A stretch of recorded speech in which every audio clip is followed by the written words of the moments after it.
माननीय मंत्री श्रीमान मनीष सिसोदिया जी। अध्यक्ष महोदय,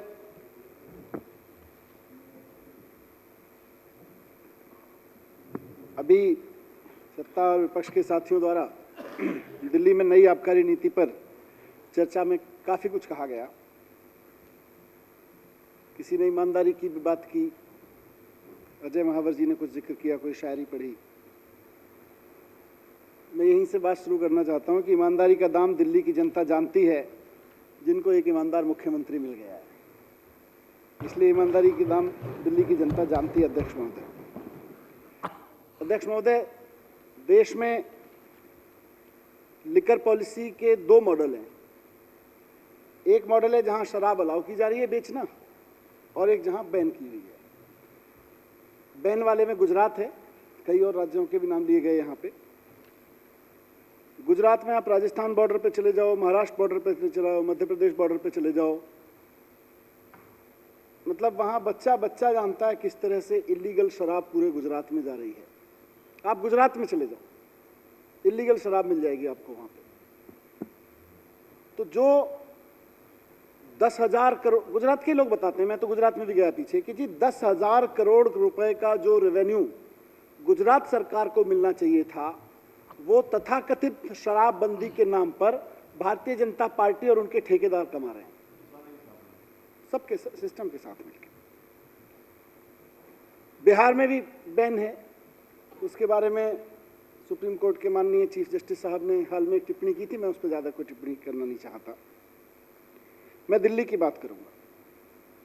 दिल्ली की पुरानी आबकारी नीति, जैसा सत्येंद्र जैन जी ने कहा, पिछले 6-7 साल से हमने काफ़ी रिफॉर्म किए उसमें, रेवेन्यू के पॉइंट ऑफ व्यू से भी, रिफॉर्म के पॉइंट ऑफ व्यू से भी, जनता के पॉइंट ऑफ व्यू से भी। खुलेआम जब 2015 में आए थे तो खुलेआम शराब पीने का बहुत प्रचलन था, कई ऐसे ठेके बंद कराए,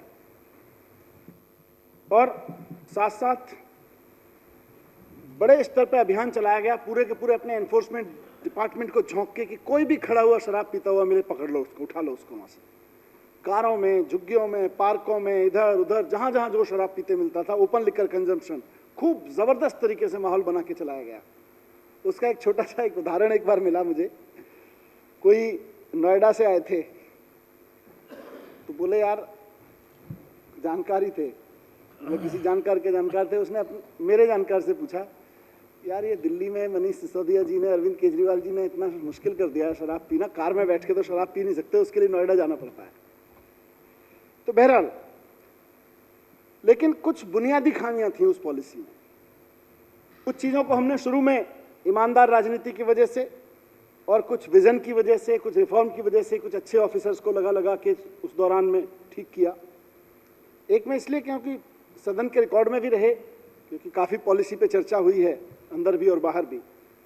15 में हमने एक सिस्टम बनाया सर। ये जो एक्साइज इंस्पेक्टर्स होते हैं, उनको 15 से पहले ठेके मिले होते थे कि भाई ये वाला मार्केट तेरा, और इससे उगाही ऐसे आएगी, चेन बनी हुई थी, और सबकी अपनी सेटिंग थी, कोई किसी को गलत सलत को कोई पकड़ता नहीं था, थोड़ा बहुत रेवेन्यू आता रहता था। तो 15 में हमने कहा कि नहीं, इंस्पेक्टर्स जो है ना, ये इनके परमानेंट नहीं होने चाहिए, इनके जोन हमने रोटेट कर दिया कि भाई सुबह उठ के तुम्हें पता चलेगा कि आज तुम किस जोन में जाओगे चेकिंग करने, और कल सुबह उसमें नहीं जा रहे होगे, कहीं और जा रहे होगे, परसों कहीं और जा रहे होगे। जब तुम एक्साइज इंस्पेक्टर हो तो चारों तरफ चेकिंग करो ना, एक ही जगह का ठेका क्यों लेते हो? केवल उस छोटे से रिफॉर्म से, 2015 में हमने कोई बड़े रिफॉर्म नहीं किए थे, हम समझ रहे थे चीज़ों को कि एक्साइज का पूरा वो, लेकिन ये ईमानदारी का एक रिफॉर्म था कि भैया हमें नहीं चाहिए इंस्पेक्टर की पोस्टिंग का, हमें नहीं पैसा चाहिए था। मैं तुम्हारी पोस्टिंग कहाँ कैसे हुई, पहले पोस्टिंग जोन के हिसाब से होती थी, जिस इलाके में ज़्यादा पैसा उस इलाके का ज़्यादा इंस्पेक्टर खरीदता था लेके पोस्टिंग। हमने कहा बंद किया, रोज़ तुम्हारी पोस्टिंग होगी नई, और रोज़ तुम्हारा सबका जगलिंग होती रहेगी, तुमको भी नहीं पता अगले दिन तुम कहाँ जाओगे, और हमको भी नहीं पता। उस तरह का सिस्टम बनाया। तो 2014-15 में दिल्ली सरकार का एक्साइज रेवेन्यू था 3400 करोड़ रुपए, और केवल इस ईमानदारी की पॉलिसी की वजह से शराब उतनी बिक रही थी, ऐसा नहीं कि शराब ज्यादा बिकी, केवल उस चोरी को एक छोटे से प्रयोग के रोकने से 3400 करोड़ रुपए से 4238 करोड़ रुपए हो गया अगले साल। सीधे 600 करोड़ रुपए, 838 करोड़ रुपए लगभग सीधे बढ़ गया।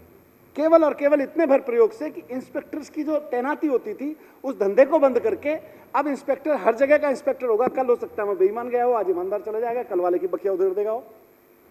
सबके हाथ काट दिए हमने। इन्होंने खूब कोशिश की कि एक्साइज में रिफॉर्म ना हो। जैसा सत्येंद्र जी ने कहा, हमने भी कई प्रयोग करने की कोशिश की। हमने बॉन्ड्स का, बहुत टेक्निकल हो जाएगी बात, बॉन्ड्स वगैरह के पे इंस्पेक्टर होता था, वहाँ से सिस्टम्स को ख़त्म किया। तो धीरे धीरे जो रिफॉर्म हुए, जितना पुरानी पॉलिसी के आधार पे उसको रिफॉर्म करके ठीक किया जा सकता था, उसमें हमने 3400 करोड़ रुपए से 5200 करोड़ रुपए रेवेन्यू पहुंचा दिया 4 साल में, 3 साल में। 2018 में हो गया था 5200 करोड़ रुपए। लेकिन अब एक्साइज पॉलिसी में उससे ज़्यादा वो नहीं था कि भाई अब तो कुछ लीकेज तो इसमें परमानेंट हैं, और बहुत कहीं कहीं से किसी सेगमेंट से मैं कहूँगा तो फिर वो हो जाएगा नगर निगम और पुलिस जिसके कब्जे में है, उस पॉलिटिकल सेगमेंट से सीधे सीधे संरक्षण में चल रहे हैं। उनको बंद करना है तो फिर पॉलिसी पूरी बदलनी पड़ेगी। तो ये करके हमने, जो सोमनाथ जी ने जिक्र किया काफ़ी लंबा, कैसे विस्तार से, कि कैसे कैसे पॉलिसी बनाई, मैं उस पर नहीं जाऊँगा। लेकिन इसका मकसद क्या था और हासिल क्या हो रहा है, और नई पॉलिसी से दिल्ली में बदला क्या है। अध्यक्ष महोदय, पुरानी पॉलिसी में दिल्ली में शराब की दुकान एक न्यूसेंस हुआ करती थी। आज वो जमाना चला गया। आज दिल्ली में शराब की दुकान न्यूसेंस नहीं है, माहौल बदल गया है। शराब की दुकान की खिड़की जो है वो सड़क पे खुलती थी और उस पे लोग लगे रहते थे, लदे पिदे रहते थे। एक छोटी सी दुकान हो जाती थी, 100 फीट की दुकान भी हो जाती थी, 150 फीट की दुकान भी थी, और ये गली मोहल्लों में खुली हुई थी सारी, जिस गली मोहल्लों की बात कर रहे हैं, पर वो बड़े संरक्षण में खुली हुई थी, क्योंकि गली मोहल्ले में ही मिलती है 100 फीट की दुकान। हमने कहा नहीं, अब ये सामने लाइन नहीं लगेगी, नियम बना दिया। नई पॉलिसी में अब नियम हो गया है कि शराब की दुकान कोई भी खुलेगी तो सड़क की तरफ उसका कोई काउंटर नहीं होगा, सेल काउंटर। वो सीन नहीं चाहिए भाई अब दिल्ली में, वो न्यूसेंस सीन नहीं चाहिए। आज वो सड़क पे खुलते हुए काउंटर और उनके पीछे लदे पिदे हुए लोग, आज दिल्ली में बीते जमाने की बात हो गई है। आज नहीं हो रहा, नई पॉलिसी में नहीं हो रहा। पुरानी पॉलिसी में शराब की दुकान के बाहर ठेला लगता था, आसपास खूब कई सारे ठेले चिप्स लेके खड़े हो जाते थे, अंडे लेके खड़े हो जाते थे, और एमसीडी और पुलिस के संरक्षण में खड़े होते थे। हफ्ता मिलता था, उनसे बेचारे ठेले वालों से भी हफ्ता वसूलते थे। और वहीं बारशाला चलती थी, जिसको हमने बंद कराने की खूब कोशिश की, अपने एक्साइज डिपार्टमेंट से, एनफोर्समेंट से रेड डाल के जितना करा सकते थे। वो बारशाला अब अवैध हो गई है, अब वो बीते जमाने की बात हो गई है। शराब की दुकान के आसपास कोई ठेला अगर खड़ा हुआ तो ठेकेदार की गर्दन नाप दी जाएगी। अब ठेकेदार चाहे सिक्योरिटी ऑफिसर रखे, कैमरा लगाए, जो करे, लेकिन शराब की दुकान के आसपास अगर कोई न्यूसेंस वैल्यू होती है, अगर वहां कोई ठेला खड़ा होता है जिस पर शराब पी जाती है, कोई ऐसी चीज खुलती है, आज शराब की नई पॉलिसी में, तो नई आबकारी नीति में न्यूसेंस खत्म हो गई, नॉनसेंस जो वैल्यू थी उसकी वो खत्म हो गई। ये लोग उसका विरोध कर रहे हैं, होना चाहिए, नॉनसेंस वैल्यू तो होनी चाहिए थी। शराब पुरानी पॉलिसी के पक्षधर हैं ये लोग, शराब की दुकान की खिड़की के पक्षधर हैं, क्योंकि नई पॉलिसी में खिड़की बंद हो गई है। लदे पिदे लोग खड़े रहते थे काउंटर पे, इनको अच्छा लगता था, उसके पक्षधर हो रहे हैं। ठेले के पक्षधर हैं क्योंकि बाहर एमसीडी और पुलिस को हफ्ता मिलता था, और ऑफकोर्स उनसे इनको कमीशन आता होगा। ये सब बीते जमाने की बात हो गई। इल्लीगल दुकानें खूब सारी थी, मैं आऊंगा डेटा पर। खूब सारी इल्लीगल दुकानें थी, किसी ने 2000 भी बोला, मैं भी डेटा दूंगा आगे आके। इतनी इल्लीगल दुकानें थी, ये तो 2000 कह रहे हैं, कहीं मेरे साथियों ने कहीं ने कहा, इन्होंने भी कुछ कहा। मेरे पास रिकॉर्ड है अध्यक्ष महोदय, 3977 दुकानें तो हमने बंद कराई हैं, पकड़ के, धर पकड़ के, और इन लोगों के साथ। भगवान का शुक्र है कि ये इल्लीगल दुकानों की वजह से हुज ट्रेजेडी नहीं हुई, नहीं तो इनके मास्टर प्लान और इनकी प्रिय पुरानी आबकारी पॉलिसी, उसकी वजह से दिल्ली में हुज ट्रेजेडी भी हो सकती थी। रेवेन्यू का लॉस तो काफ़ी लोगों ने जिक्र किया, मैंने भी थोड़ा सा बताया। रेवेन्यू का लॉस तो हो ही रहा था। सरकार को अब पुरानी पॉलिसी में लेटेस्ट ईयर में, बेस ईयर जिसको हम कहते हैं, 6000 करोड़ रुपए मिल रहा था।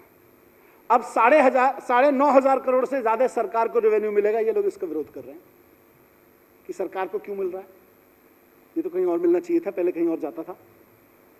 दुकानों की संख्या 850 थी, 849, उसको बढ़ाया नहीं। पुरानी पॉलिसी कहती थी कोई भी अप्लाई कर दो, उसको दुकान मिल जाएगी। अब ये विरोध कर रहे हैं। एक ही मॉल में, ओम प्रकाश जी की और आपके भी विधानसभा के बाजू में ओम प्रकाश जी की विधानसभा, मेरी विधानसभा भी उसकी भुक्तभोगी थी। मॉल से जहां 15-15, 20-20, एक ही वार्ड में 27 दुकानें खुलवा रखी थी नई पुरानी पॉलिसी में। एक ही वार्ड में 27 दुकानों के पक्षधर हैं। ये कह रहे नहीं नहीं वो चलने दो, अच्छी पॉलिसी थी, एक ही वार्ड में 27 दुकानें अच्छी थी, उनको चेंज करना ठीक नहीं है। ये मास्टर प्लान की बात कर रहे हैं। 80 वार्ड में से, अध्यक्ष महोदय, पुरानी पॉलिसी में दिल्ली में 80 नगर निगम वार्ड्स में से एक में भी 80 वार्ड ऐसे थे जहां एक भी दुकान नहीं थी और 45 ऐसे थे जहां केवल एक एक दुकान थी। 2016 से अरविंद केजरीवाल जी ने नई दुकानें नहीं खुलनी थी दिल्ली में। आज उनको सबको बंद करा के नियम बना दिया गया कि ये 50 फीट 100 फीट की दुकान नहीं चलेंगी, कम से कम 500 फीट की दुकान होना लाजमी है। अब ये इसका विरोध कर रहे हैं। बोले वही गली मोहल्ला की छुटकी छुटकी छुटकी 50-50 फीट वाली दुकान अच्छी लगती थी हमको, तो ये नई पॉलिसी की दुकान तो खराब है जी। 127 दुकानें जब नया मास्टर प्लान लागू किया गया उसके बाद से माननीय एलजी साहब से परमिशन ले लेके पुरानी पॉलिसी में लगातार चलती रही और उनमें से 51 तो अभी 15 नवंबर तक चली है। अब ये विरोध कर रहे हैं। सीसीटीवी लगाएगा दुकान वाला नई पॉलिसी में, सिक्योरिटी रखेगा, आसपास ओपन लिकर नहीं होने देगा, ये उसका विरोध कर रहे हैं। 58% दिल्ली में, रिकॉर्ड पे कह रहा हूं, 58% दिल्ली में कोई दुकान नहीं थी या अनसर्व्ड था, अंडर सर्व्ड था, एक दुकान पूरे वार्ड में। 45 वार्ड में 45 वार्ड, उसके कंट्राडिक्शन में 45 वार्ड ऐसे थे दिल्ली में पुरानी पॉलिसी में जिसके मोहब्बत में ये मरे जा रहे हैं। 45 वार्ड में 850 में से आधी दुकानें केवल 45 वार्ड में होती थी। ये थी पुरानी पॉलिसी, इसको बदला है हमने जिसकी मोहब्बत में ये मरे जा रहे हैं। अध्यक्ष महोदय,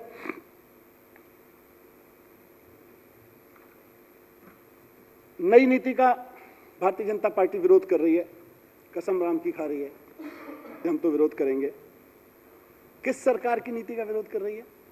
अरविंद केजरीवाल जी की सरकार की नीति का विरोध कर रही है। उस सरकार की नीति का विरोध कर रही है जिसने 2016 से दिल्ली में शराब की नई दुकानें नहीं खुलने दी, पुरानी पॉलिसी में भी नहीं खुलने दी थी, उसका विरोध कर रही है। उस पॉलिसी का विरोध कर रही है, उस सरकार की पॉलिसी का विरोध कर रही है जिसने दिल्ली में एक्साइज का रेवेन्यू 6000 करोड़ से बढ़ा के 9500 करोड़ रुपए कर दिया। उस सरकार की पॉलिसी का विरोध कर रही है भारतीय जनता पार्टी जिसमें एक मॉल में 17-17, 20-20 दुकानें खुलने की परमिशन थी। आज नई पॉलिसी में एक मॉल तो छोड़ दीजिए, एक वार्ड में भी कोई 27 दुकान नहीं खोल सकता। ये हमारी नई पॉलिसी है। और कौन कर रहा है विरोध? कौन कर रहा है? भारतीय जनता पार्टी विरोध कर रही है। इनका रिकॉर्ड क्या है? इनका शराब के मामलों में, शराब के बेचने के मामलों में जहां जहां इनकी सरकारें रही हैं और कितना ये दुकानें खोलते हैं। भारतीय जनता पार्टी की जरा लिकर पॉलिसी, ये मैंने अरविंद केजरीवाल जी की लिकर पॉलिसी की बात की अभी, आम आदमी पार्टी की। अब मैं जरा भारतीय जनता पार्टी की लिकर पॉलिसी की भी एक बानगी सदन में रख देता हूं। बेंगलोर, भारतीय जनता पार्टी की सरकार है वहां पे। बेंगलोर शहर में वहां की पॉपुलेशन है 1,93,00,000, 1.93 करोड़ पॉपुलेशन है। 1,93,00,000 लोगों पर भारतीय जनता पार्टी ने बेंगलोर में 1800 शराब की दुकानें खोल रखी हैं। यानी कि 10,750 लोगों पर, हर 10,750, लगभग 11,000 बोल दीजिए, हर 11,000 लोगों पर बेंगलोर में भारतीय जनता पार्टी ने एक शराब की दुकान खुलवा रखी है। बेंगलोर में इन्होंने, मुंबई में नगर निगम में भी दे रहे हैं, सत्ता में भी रहे हैं। 1.23 करोड़ पॉपुलेशन पे 1200 दुकानें हैं, वहां भी 10,200 लोगों पर एक शराब की दुकान है। गुड़गांव, इनका रेवेन्यू काफी इफेक्ट हुआ है उससे। असली चोट तो वहीं से लगी है कि माफिया के लिंक तो वहीं से थे। आ रहा हूं। गुड़गांव भारतीय जनता पार्टी द्वारा शासित शहर, 8.86 लाख पॉपुलेशन और शराब की दुकानें 480, यानी कि हर 1845, लगभग 2000 लगा लो, 1845 या 2000 लोगों पर एक शराब की दुकान चलाती है भारतीय जनता पार्टी, गुड़गांव में चलाती है।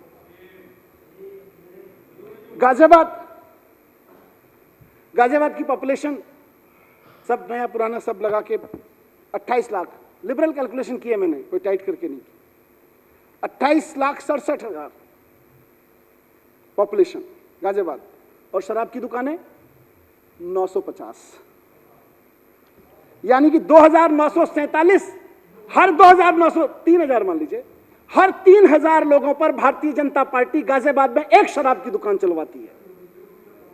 नोएडा 8,20,000 लोग पॉपुलेशन, सिटी की पॉपुलेशन, डिस्ट्रिक्ट की बात नहीं कर रहा, 532 शराब की दुकानें चलाती है।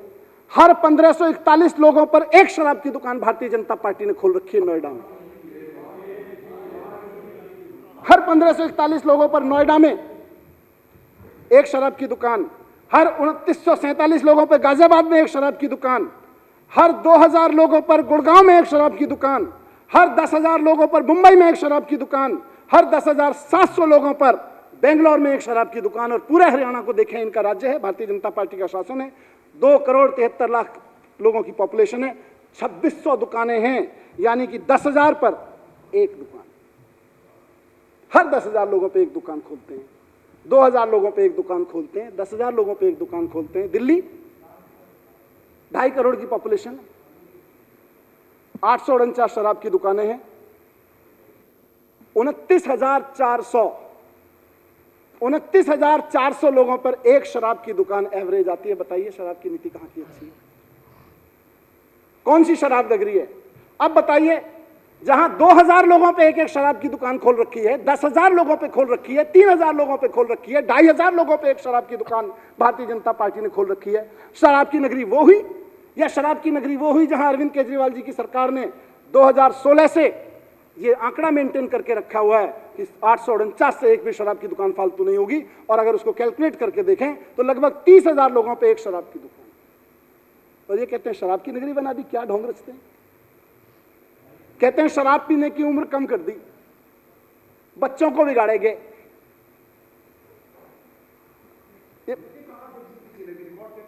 आपकी तरफ से खूब विरोध हुआ है, आपके नेताओं की तरफ से खूब विरोध हुआ है। मैं सड़क पर, संसद पे सबके जवाब दे रहा हूं। आपके साथी लगातार बोलते रहे, मैं दे दूंगा आपको। हाउस में भी बोलोगे और बाहर झूठ बोलोगे? हाउस में कुछ बोलोगे और बाहर कुछ बोलोगे? जवाब सुनिए। अध्यक्ष महोदय, शराब पीने की उम्र, अध्यक्ष महोदय, शराब पीने की उम्र पूरा बोलने दो। नोएडा में भारतीय जनता पार्टी की शराब नीति कहती है कि 21 साल का लड़का शराब पी सकता है। गुड़गांव फरीदाबाद में कहती है कि 21 साल का पी सकता है। जम्मू कश्मीर में इनकी सरकार है, लद्दाख में इनकी सरकार है, कर्नाटक में इनकी सरकार है, गोवा में इनकी सरकार है, हिमाचल प्रदेश में इनकी सरकार है, सिक्किम में इनके पार्टनर की सरकार है। 18 साल उम्र का रखी है इन लोगों ने शराब पीने की। त्रिपुरा, झारखंड, महाराष्ट्र, उड़ीसा, राजस्थान, यूपी में, तेलंगाना, वेस्ट बंगाल, मध्य प्रदेश और हरियाणा की मैंने बात की जहां इनकी भी है और कई लोगों की भी है, 21 साल कर रखी है। अध्यक्ष महोदय, क्यों इसका विरोध हुआ? खूब किया, बाहर किया खड़े होकर। क्यों किया?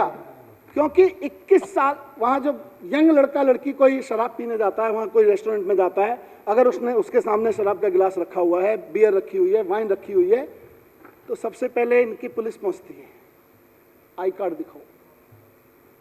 फिर उस रेस्टोरेंट वाले से पैसा मांगते, तुम्हारे यहाँ ये चल रहा है। उन सब के हिसाब से हफ्ता बांध रखा है। नोएडा में 21 साल का पी सकता है, यहां पिएगा तो पुलिस पकड़ के ले जाएगी। नोएडा का रेस्टोरेंट 21 साल को सर्व कर सकता है, यहां सर्व करेगा तो रेस्टोरेंट को पुलिस सील करवा देगी। ये दो मुहापन इन लोगों ने अध्यक्ष महोदय रखा। क्यों विरोध कर रहे हैं?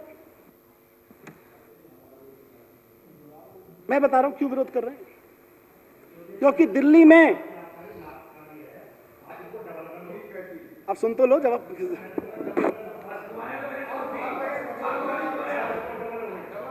अध्यक्ष महोदय, अब आबकारी नीति पर चर्चा की है तो जवाब सुन लो। भाई साहब सुन लो, मैंने कहा था बहुत भारी पड़ेगा जवाब। हाथ जोड़ने लगे। मैंने कहा था बहुत भारी पड़ेगा जवाब, भारी पड़ रहा है। अध्यक्ष महोदय, क्यों विरोध कर रहे हैं? क्यों विरोध कर रहे हैं? क्योंकि एक्साइज डिपार्टमेंट ने अरविंद केजरीवाल जी के नेतृत्व में पिछले 5 साल का रिकॉर्ड में दूं तो 3,977 इलीगल शराब के ठेके दिल्ली में बंद कराए हैं। इसलिए विरोध कर रहे हैं और इसलिए बता रहा हूं। और उनमें से इन 3,977 इलीगल ठेके जो इनके संरक्षण में, इनकी पुलिस के संरक्षण में, इनके एमसीडी के संरक्षण में चल रहे थे, उनमें से ज्यादातर ठेके उन्हीं 80 वार्ड्स में थे जिनकी दुहाई अभी दे रहे हैं। इनकी डेटा दे रहा हूं, अखबारों पे नहीं चलता हूं।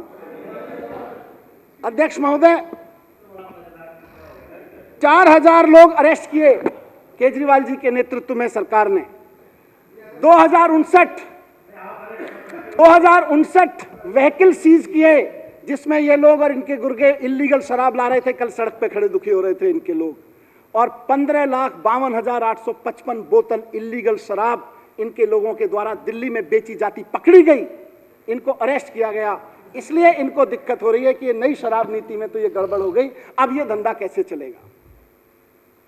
अधिकतर रेट्स उन्हीं लगभग 50% वार्ड जिन्होंने इनको, जिसमें इन्होंने कभी मास्टर प्लान के नाम पे, आ रहा हूं मास्टर प्लान पे भी, और कभी किसी नाम पे दुकानें नहीं खोलने दी, उसके नाम पे इलीगल शराब वहां बिक रही थी क्योंकि इनके संरक्षण में थी। सरकारी शराब के ठेके, मतलब सरकार द्वारा मान्यता प्राप्त सरकार शराब की दुकान वहां नहीं हो सकती क्योंकि उससे सरकार को टैक्स जाता है। इलीगल वाली का टैक्स इनको जाता है। आपके कितने बता दूं? अध्यक्ष महोदय, मैं एक छोटा सा और उदाहरण दे देता हूं क्योंकि कई बार समझ में नहीं। दिल्ली के लिए बदला क्या नई पॉलिसी में?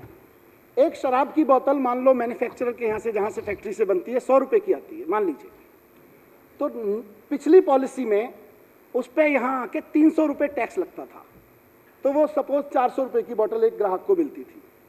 तो ये जो 300 रुपए सरकार का टैक्स था, सारी लड़ाई लीगल और इलीगल में इसमें है कि अगर वो इनके द्वारा संरक्षित ठेकों से बिकती है तो 300 रुपए जाता है इनको, और सरकार के द्वारा चलाए जा रहे ठेकों से, सरकार के द्वारा मान्यता प्राप्त ठेकों से बिकती है तो सरकार को रेवेन्यू आता है वो 300 रुपए। सारी लड़ाई 300 रुपए पर बॉटल एवरेज, जो मैं आपको एक रफ फिगर दी, उसकी चोरी की थी। दिल्ली सरकार ने अब ये नीति बदल दी। दिल्ली सरकार ने लाइसेंस लेने वालों से कहा कि भैया हमें नहीं पता, आपने हमको इतना इतना पैसा दिया, इतना इतना दिया, अब हमें लाइसेंस फीस में ही दे दो तो मुझे। ये चोरी चकारी का धंधा छोड़ो, हम 300 रुपए की तुम्हारे पीछे, अपने मदन लाल जी ने सही याद दिलाया, विनोद कुमार जी जिनकी डेथ हुई, कितने लोगों की रिस्क और हुच ट्रेजेडी हो जाएगी दिल्ली में। इलीगल धंधा चलता रहेगा। शराब के व्यापारियों को भी पता था कि दिल्ली में कितनी शराब वो सप्लाई करते हैं इलीगली। जब उनको सरकार ने ये कहा तो लीगल तरीके से चलाने की बात कही तो उन्होंने खुद 9,500 करोड़ रुपए का रेवेन्यू देना सरकार को स्वीकार किया, क्योंकि उनको यह पता था कि अब इनको नहीं देना पड़ेगा। उनको यह पता था, इसलिए इनके पेट में दर्द हो रहा है, इसलिए बौखला गए। कल इन्होंने अपने कमीशन को बचाने के लिए सड़क पे भी खूब तांडव किया। कल अपने हिस्से का कमीशन बचाने के लिए अब इनको बौखलाहट है कि वो कमीशन कैसे बचा के रखा जाए जो शराब माफिया से मिलता था। 2 घंटे 3 घंटे इन्होंने सड़क पे लोगों को दुखी रखा।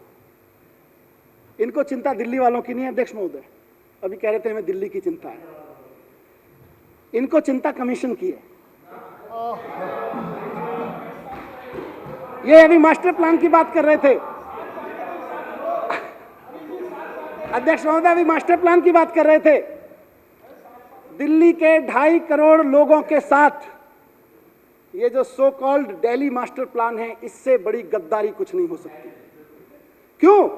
क्योंकि इन्होंने खुद माना अभी कि ऑलमोस्ट 50% दिल्ली लोग तो वहां रह रहे हैं, लोग शॉपिंग भी कर रहे हैं, कुछ कंज्यूम भी कर रहे हैं, कुछ खा पी भी रहे हैं, रेस्टोरेंट में भी जा रहे हैं, दुकानों पे भी जा रहे हैं नॉर्मली, लेकिन उनके यहां खुली हुई दुकानों को इन्होंने इलीगल घोषित कर रखा है अपने मास्टर प्लान में।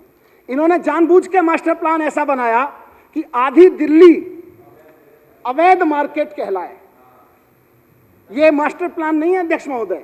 मैं आज तक इसको, आज मैंने अपने आप को और करेक्ट किया यहां से सुन के वक्तव्य, मैं हमेशा इसको कहता था ये डिजास्टर प्लान है। 100 वार्ड ऐसे हैं जहां पे कोई भी काम दिल्ली में, 80 वार्ड ये जिनको ये टोटली जीरो कमर्शियल एरिया, बात शराब की दुकान की छोड़ दीजिए एक बार को, जीरो कमर्शियल एरिया है 80 वार्ड्स में दिल्ली में। शर्म आनी चाहिए उन लोगों को जिनको दिल्ली का मास्टर प्लान बनाने की जिम्मेदारी दी गई थी। उन्होंने 80 वार्ड्स ऐसे छोड़ रखे हैं जहां जीरो कमर्शियल एरिया है। 100 वार्ड्स 80 के साथ साथ 100 वार्ड्स करीब ऐसे छोड़ रखे हैं जहां पे बामुश्किल कोई कोना इन्होंने, कोई छोटा सा डीडीए मार्केट, कोई छोटी सी सड़क इन्होंने लीगल घोषित कर रखी है, लीगल घोषित की है, बाकी सारा का सारा इलीगल है। तो 180 वार्ड्स में अगर किसी को रेस्टोरेंट खोलना हो, किसी को कोई मोटरसाइकिल की रिपेयर की दुकान, कोई कार की रिपेयर की दुकान खोलनी हो, किसी तरह का कोई और कंसल्टेंसी का बिजनेस खोलना हो, कोई स्टार्टअप खोलना हो, स्टार्टअप चिल्लाते हैं बहुत, लेकिन आधी दिल्ली में इन्होंने स्टार्टअप खोलने को, किसी का बिजनेस खोलने को इलीगल घोषित कर रखा है। इसको ये मास्टर प्लान कहते हैं। आज मेरे को समझ में आया ये दिल्ली मास्टर प्लान नहीं है, एक्चुअली ये कमीशन मास्टर प्लान था इनका, क्योंकि कमीशन मिलता है। ये दिल्ली डीडीए का सबसे बड़ा फेलियर है कि 21वीं सदी में भारत की राजधानी को एक ठीक से मार्केट नहीं दे पाए, वहां मार्केट डेवलप नहीं कर पाए, तो दिल्ली डेवलपमेंट अथॉरिटी क्यों कहते हैं उसको? दिल्ली को बर्बाद करने वाली अथॉरिटी बोलने शुरू कर दो। अगर आधी दिल्ली के लोगों को अपनी शॉपिंग, चाहे वो ग्रोसरी मार्केट हो, चाहे परिवार की और शॉपिंग हो, चाहे छोटा मोटा मैकेनिक की कोई स्टार्टअप लगाना हो, इलीगल मार्केट पे इनके द्वारा डिक्लेयर इलीगल मार्केट में चलानी पड़ती है, तो ये फेलियर आपका है। इससे बड़ा डिजास्टर क्या होगा कि एमसीडी का कमीशन और पुलिस की हफ्ता वसूली के चक्कर में आपने आधी दिल्ली को इलीगल घोषित कर रखा है, और आप बात करते हो मास्टर प्लान की। मैं नेता प्रतिपक्ष से कहता हूं अध्यक्ष महोदय कि एक तो दिल्ली के बच्चों को, झुग्गी में रहने वाले बच्चों को, अनऑथराइज कॉलोनी में रहने वाले बच्चों को, ऐसी कॉलोनी में रहने वाले बच्चों को जो सो कॉल्ड आपके मास्टर प्लान में डिजास्टर का हिस्सा बन चुके हैं, वहां उनको इलीगल शराब माफिया से बचा लीजिए। बहुत अपराध करा लिया आप लोगों ने उनसे, अब सरकार वहां लीगल दुकान खोलेगी, आप वहां पे इलीगल धंधा बंद करवाइए अपना। ये मैं इनसे कहना चाहता हूं। और दूसरा, बड़े भावुक होकर शपथ खाई इन्होंने राम जी की। मैं कहता हूं विपक्ष में या दिल्ली वाला होने के नाते या भारतीय जनता पार्टी का नेता होने के नाते, एक कद्दावर नेता होने के नाते, अगर शपथ ही खानी है तो इस बात की खाइए ना कि मैं शपथ लेता हूं कि दिल्ली की एक एक कॉलोनी को, दिल्ली के एक एक वार्ड को लीगल मार्केट दिलवाऊंगा। वहां के लड़के लड़कियां कुछ बिजनेस करना चाहें, कोई दुकान खोलना चाहें, तो उनको मैं लीगल दुकानें दिलवाऊंगा। उसकी शपथ नहीं खाएंगे क्योंकि वहां से तो कमीशन बंद हो जाएगा। शपथ खाएंगे उस चीज की जिससे कमीशन बचा रहे। भगवान राम के नाम पे भी कमीशन खाने की शपथ खाते हो, शर्म आनी चाहिए। अध्यक्ष महोदय, मैं समझता हूं कि इनका भांडाफोड़ हो चुका है। दिल्ली की जनता में कहीं कोई प्रॉब्लम है, दिल्ली सरकार बहुत कंसर्न है, लेकिन जब तक अरविंद केजरीवाल जी की भारतीय जनता पार्टी के सामने सरकार है, ये अरविंद केजरीवाल जी की सरकार दिल्ली में किसी को भी, ये भारतीय जनता पार्टी के लोग हों या कांग्रेस के लोग हों, इनको नंबर 2 का शराब का धंधा नहीं चलाने देगी, उससे कमीशन नहीं खाने देगी, नहीं खाने देगी।